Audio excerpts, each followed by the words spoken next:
My dad called me useless and gave my business to my brother, so I built a rival company and watched theirs crumble into bankruptcy. I'm a 28-year-old guy, and I can tell you the exact moment I stopped being my father's son, the night he called me useless. It was during a family dinner, one of those stiff, over-decorated evenings where my dad loved to talk about real business, the kind where everyone pretended to listen while he praised my older brother Daniel for his natural leadership. I'd been working for months on a business proposal, a small-scale manufacturing idea that could expand our family company into a new market. I was nervous but proud. I thought maybe, just maybe, he'd finally see that I wasn't a disappointment, so I stood up and pitched it. Every detail, every cost projection, every ounce of passion I had. The room went quiet. I waited for his response. And then he laughed. A deep, mocking laugh that made my stomach twist. "You?" he said between chuckles. "You'd screw up a lemonade stand, son." Daniel snorted, trying to hide his grin behind a glass of wine. My mother just looked down at her plate like she'd rehearsed this silence for years. I wanted the floor to open up and swallow me. I tried to defend myself, my voice shaking. "Dad, I've been working on this for months.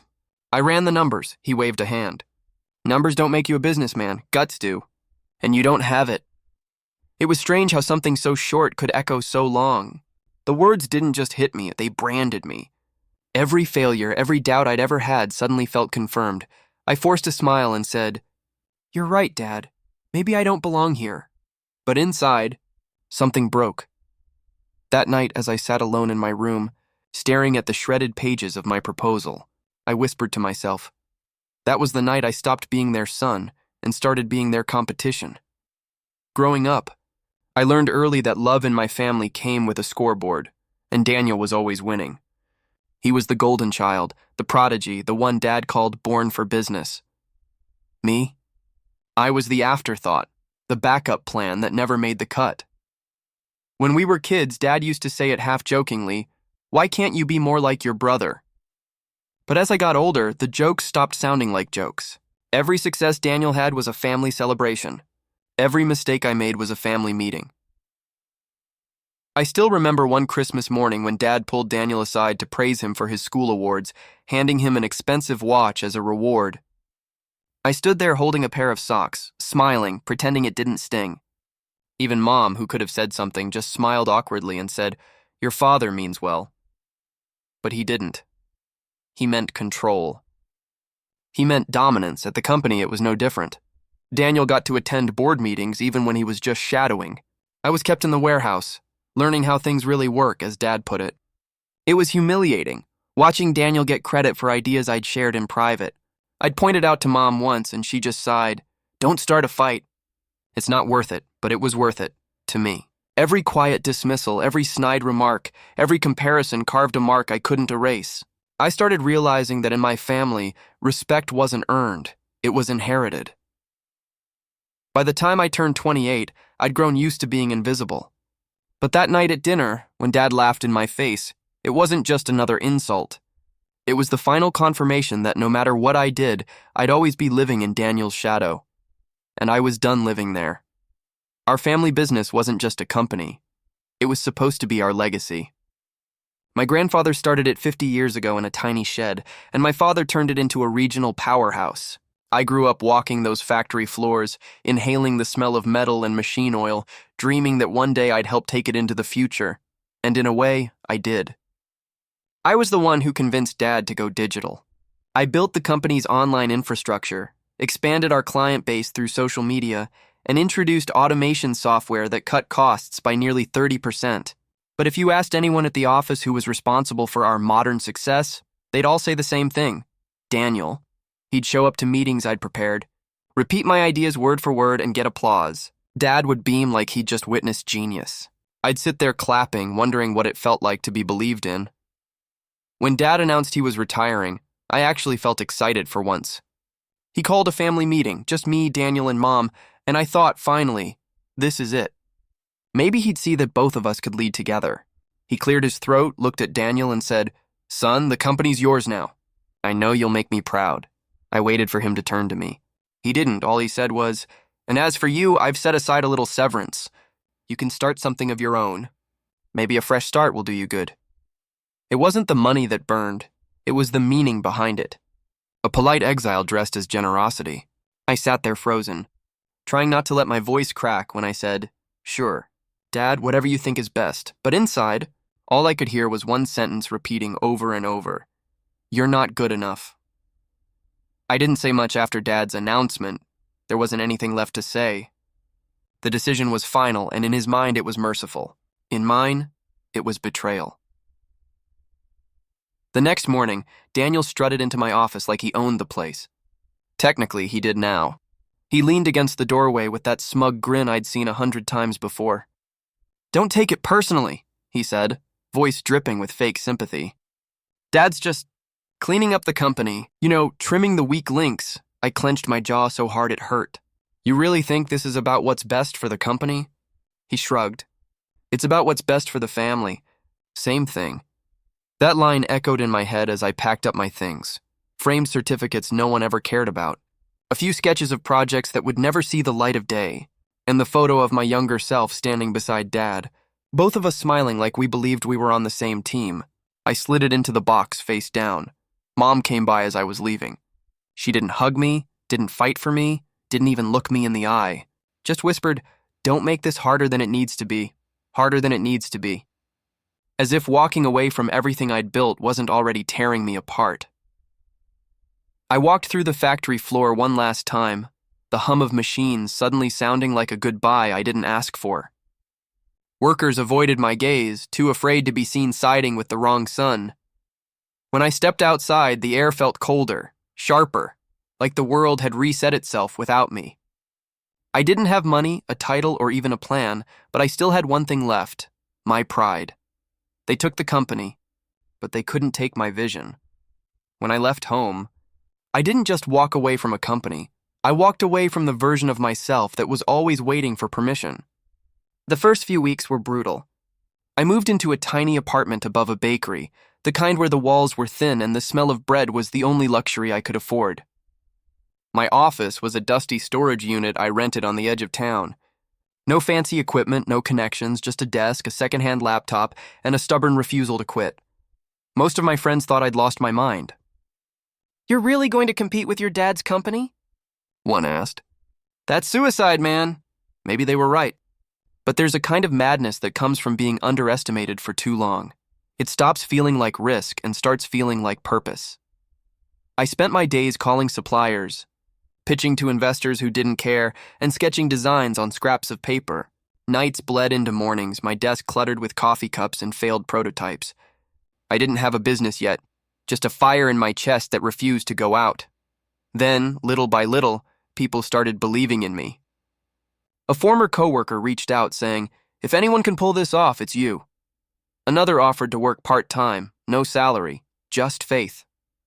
Together, we started shaping something new, a manufacturing company that wasn't built on ego or legacy, but on innovation. I called it Phoenix Manufacturing because I wanted the name to mean something. A phoenix rises from ashes, reborn through fire. And that's what I was doing, rebuilding myself from the wreckage of rejection. Every hammer hit, every late-night brainstorm, every failure felt like fuel. I wasn't chasing their approval anymore. I was building proof that I never needed it. Starting a business is nothing like pitching a business. That's a lesson I learned fast and painfully. My first client meeting ended with a forced smile and a polite, "We'll be in touch." They never were. 3 more followed, each rejection more discouraging than the last. The 5th ghosted me completely after I sent over a quote. I'd spent hours on that presentation, days even, and all I got in return was silence. Then came the disaster that nearly killed everything. I'd secured my first small contract, custom machine parts for a local warehouse. I celebrated like a fool, but when the shipment arrived, half the parts were warped. The supplier blamed the heat. The client blamed me. They canceled the contract and told others I was unreliable. I sat in my apartment that night, staring at the ceiling, feeling like I'd just proved my father right. Maybe I really wasn't built for this. But then something unexpected happened. I got a call from a man named Rick, a supplier I vaguely remembered from years ago. Dad had fired him for being too small time. He said he'd heard through the grapevine what I was trying to do. "Your old man never gave people a shot unless they were already big," he said. but I believe in builders. You got fire, kid. I'll extend you credit. No interest. Pay me when you can. I didn't know what to say. Just promise me one thing, he added. Build it better than they did. That moment changed everything. For the first time, someone wasn't betting on my last name. He was betting on me, so I stopped trying to mimic the old business model. I started rebuilding from the ground up, smarter, faster, leaner. And every failure they never taught me about, I turned it into something they never gave me. Wisdom. I was still bleeding, but now I was learning how to make every drop count. It took months of sleepless nights, failed pitches, and scraped together deals.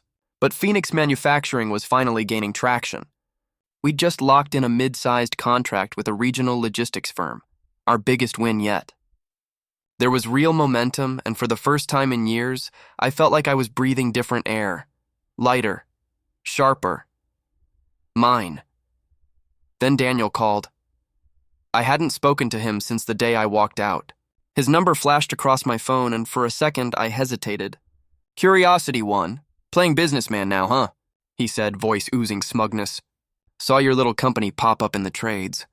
Cute logo, I kept my tone flat. We're doing all right. Well, don't overextend yourself, he chuckled. Would be a shame if your little house of cards came crashing down. I hung up. I knew that tone. It wasn't concern, it was a warning. A few weeks later, things started to shift. A client suddenly pulled out of a signed contract, citing concerns over long-term viability. Another backed out mid-negotiation, claiming they'd heard things. Then a supplier who'd promised priority shipments ghosted us entirely. Something was off. So I did what my father never taught me. I listened. I watched and I took notes, quietly, carefully, through a mutual connection. I learned Daniel had been calling my clients behind the scenes, spreading rumors that we were financially unstable, that I was a disgruntled son playing entrepreneur with severance money. He told one supplier we'd be bankrupt within the year. And here's the thing. Part of me wasn't even surprised, but I didn't yell. I didn't retaliate.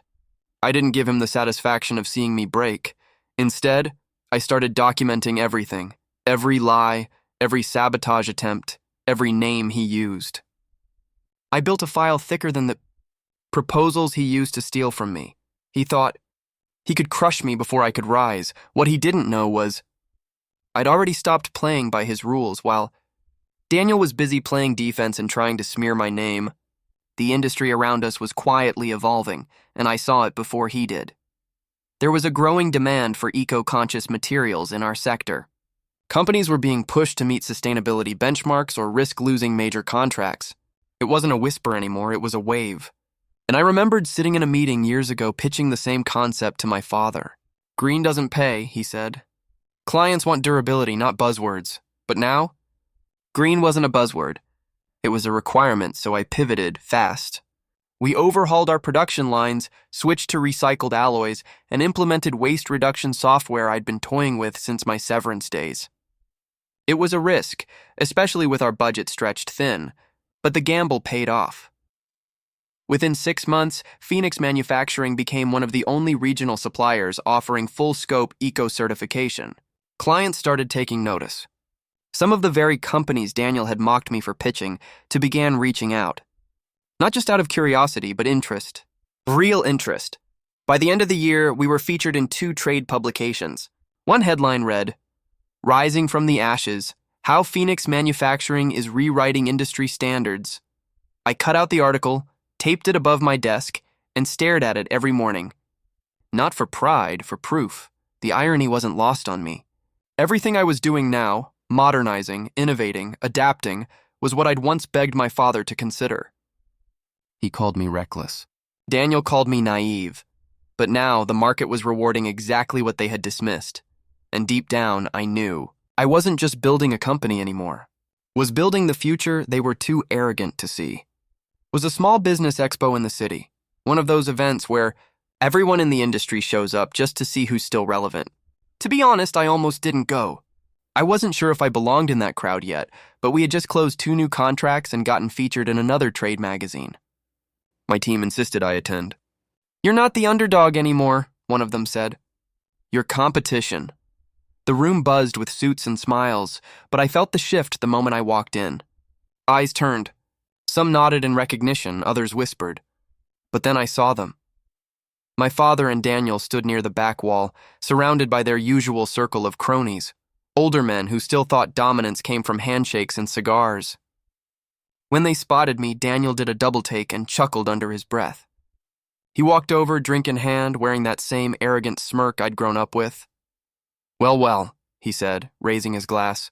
"Look who finally got an invite. Phoenix Manufacturing, huh? Cute hobby you've got there." Dad didn't say anything, but his look said enough, dismissive, disinterested, like I was a fly that accidentally landed at the wrong table. I could have fired back. I could have listed every contract we'd landed, every dollar we'd saved our clients, every time we beat their pricing without sacrificing quality, but I didn't. I just smiled and said, "You'll hear about us soon." That was it. No bravado. No insults. Just a calm, confident warning. Daniel's smile faltered, just for a second. My father turned away, pretending not to care. But I saw it, the flicker of doubt. They weren't laughing at my failure anymore. They were laughing at a threat they didn't. No was already at their door. I was in the middle of answering emails. When I saw it, an unread message with the subject line, "Request for proposal, Sustainable Manufacturing Partnership." The sender? A Fortune 500 company we'd only dreamed of working with. I thought it was a scam at first, but it wasn't. They had read about us in one of the trade magazines and were impressed with Phoenix Manufacturing's eco-forward approach. They wanted a full proposal for a 5-year supply deal. This was the kind of contract that changes everything. Reputation, revenue, reach. It was the kind of deal people spent decades chasing. I didn't sleep for 2 nights. I went over every spec, every calculation, every line of the pitch with a fine-tooth comb. And when I submitted the proposal, I held my breath for a week. Then came the call. "We're moving forward with Phoenix." I think I sat there in silence for a full minute before I whispered, "We did it." What made it even sweeter? The supplier they insisted on working with was Rick, the same small-time vendor my father had once blacklisted for being too disorganized. The same man who gave me credit when I had nothing. When I told Rick, he just laughed and said, "Looks like the little guys are growing up." I walked through our tiny office that night, watching my team erupt in celebration. There were no glass walls or corner offices, just mismatched desks and hearts full of fire. People hugging, laughing, toasting with cheap coffee cups, and it hit me. I'd finally built something that was mine. No borrowed legacy. No family name. Just pure, earned success. But as the cheering faded and the champagne corks popped, I knew deep down this wasn't the end of the story. It was just the calm before the storm. It happened right before our biggest product launch. We'd spent months developing a lightweight, eco-friendly part that could revolutionize the packaging industry. The marketing was locked. The press releases were ready. Investors were already buzzing. Then I got an anonymous tip. A low-level Phoenix employee had recently been seen leaving a restaurant with Daniel, same guy who just quit 2 weeks earlier without notice. My gut sank. I started digging. 2 days later, it was confirmed. Daniel had paid him under the table to leak our blueprints. The file metadata matched ours exactly. Word was already spreading that Daniel's company would be launching an identical product just days before ours. I stared at the screen in disbelief, fists clenched, heart pounding. This wasn't just sabotage. This was theft. Deep, personal theft. For the first time in this journey, I truly felt broken. Violated. Like the ghosts of my past were still trying to drag me back to that moment at the dinner table when Dad laughed in my face. But I didn't stay down for long. Instead of rage, I chose strategy. We rewrote the campaign overnight, scrapping what we had and building something bolder. We leaned into the betrayal. New headline, "When they steal your ideas, you build better ones." We shared our original timestamps, subtly without lawsuits, just truth. Let the public put 2 and 2 together. And the response? Explosive. The story took off like wildfire. Social media lit up with people slamming Daniel's company for copycat desperation. Our product launch? It tripled projected sales. They tried to copy me. They forgot I built the original. I didn't need to say a word. The internet did it for me. Within 48 hours of our pivoted launch, industry forums were ablaze. Screenshots of the leaked blueprints compared side by side with ours. Analysts were quoting timestamps, receipts, product specs. Hashtags started trending. Shocker Phoenix rising, and even harsher ones like Trike's Copycat Corporation. Business journals picked it up next. One article headline read, "Legacy Firm in Crisis After Accusations of Intellectual Theft." Another was even bolder. "Old Blood, Bad Ethics, How One Startup is Outclassing a Dynasty." And just like that, the dam broke. Investors began pulling out of Daniel's company overnight. A major partnership fell through, citing ethical concerns. Former employees started speaking out anonymously, confirming rumors of toxic leadership and outdated practices. Some even applied to work with us. The most shocking moment? When my father's name started trending, for all the wrong reasons. Commenters weren't just calling him out for the theft, they were digging up decades of arrogance, favoritism, and boardroom bullying. His empire was unraveling, not from a lawsuit or a hostile takeover, but from the weight of his own ego. Daniel tried damage control. A hollow apology, a press release full of corporate fluff. It didn't work. The industry had seen enough. Meanwhile, Phoenix Manufacturing was thriving. Orders doubled. Our inbox flooded with interview requests. Clients praised our transparency, calling us the future of ethical production, and through it all, I said nothing. I didn't post a single clapback, didn't do interviews, didn't gloat. I just sat in my office, lights low, sipping coffee while watching the headlines roll in. This wasn't revenge. This was karma doing its job, with perfect timing. The call came just after midnight. I almost didn't answer. I didn't recognize the number. But something told me to pick up. "Hello?" Silence at first. Then a voice I hadn't heard in years, worn down and unfamiliar. "It's your father." For a moment, I couldn't breathe. He didn't sound like the man I remembered. Not the booming, commanding presence I grew up under. This voice was quiet, fragile. "I wouldn't be calling if it wasn't serious," he said. "The company, it's collapsing." I leaned back in my chair, letting the silence do the work. He filled it. "Investors are gone. Clients are leaving. Daniel's drowning. We don't know what to do."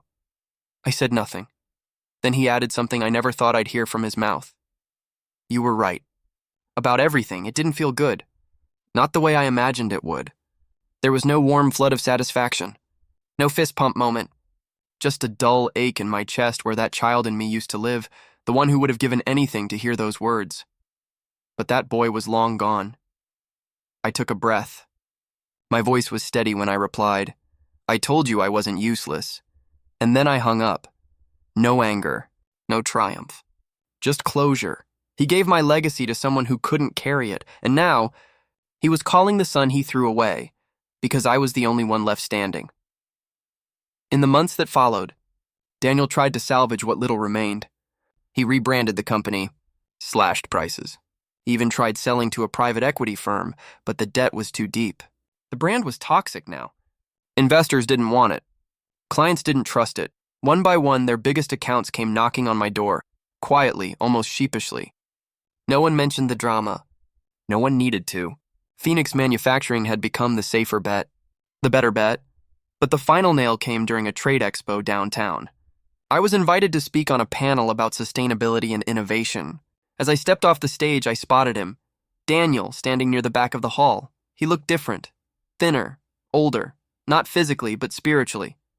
Like a man who'd been carrying too many failures on a back not built to hold them. He walked up to me slowly.